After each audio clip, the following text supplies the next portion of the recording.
la jolie esclave épousant le séduisant sultan. Ce qui ressemble à un feuilleton turc à l'eau de rose est pourtant une histoire vraie. Hürrem la sultane a prouvé que les contes de fées existaient bel et bien, à condition de savoir s'y prendre.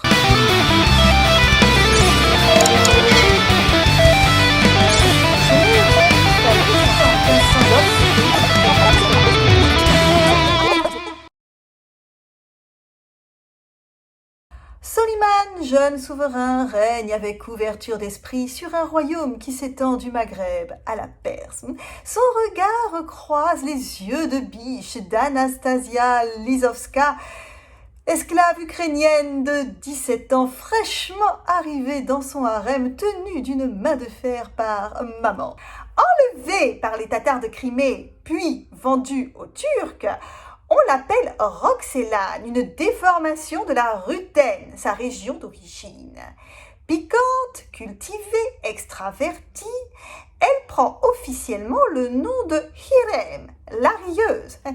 Elle compte bien se démarquer de ses 200 rivales, croyez-moi. Oui, toujours pas mariée, Soliman est un cœur à prendre. L'ambitieuse Roxelane lui fait tourner la tête.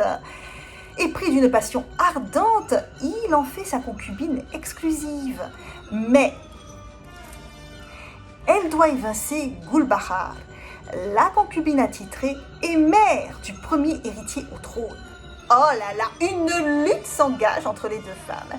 Roxelane se laisse volontairement rouer de coups pour mieux se présenter ensanglantée au sultan.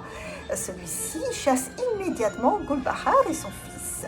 En 1534, elle obtient d'être affranchie et se convertit à l'islam. Et c'est là que, tenant Soliman au creux de la main, elle opère avec génie. Oh, elle est maligne, la petite. Elle invoque sa condition de musulmane respectueuse des usages pour refuser tout rapport sexuel hors mariage. Un chantage couronné de succès. Furieux, le sultan s'enferme 3 jours avant de céder et de l'épouser, aux grandes dames des gardiens de la tradition. Oh, la jeune sultane ne va pas chômer.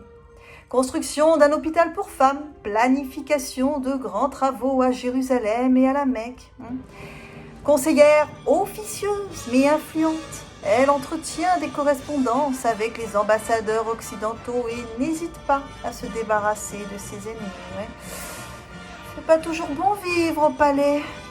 À commencer par l'assassinat d'Ibrahim Pacha, l'ami et grand vizir de Soliman en 1536. 17 ans plus tard, c'est au tour de Mustapha, le fils aîné, d'être exécuté. Roxelane a convaincu son époux de la trahison de ce fils issu d'un premier mariage afin d'assurer la succession de ses propres enfants. Elle meurt quelques années plus tard, en 1554, laissant Soliman inconsolable. Elle repose aujourd'hui dans un mausolée de la mosquée Süleymaniye à Istanbul, aux côtés de son cher époux. Mais c'est pas romantique ça?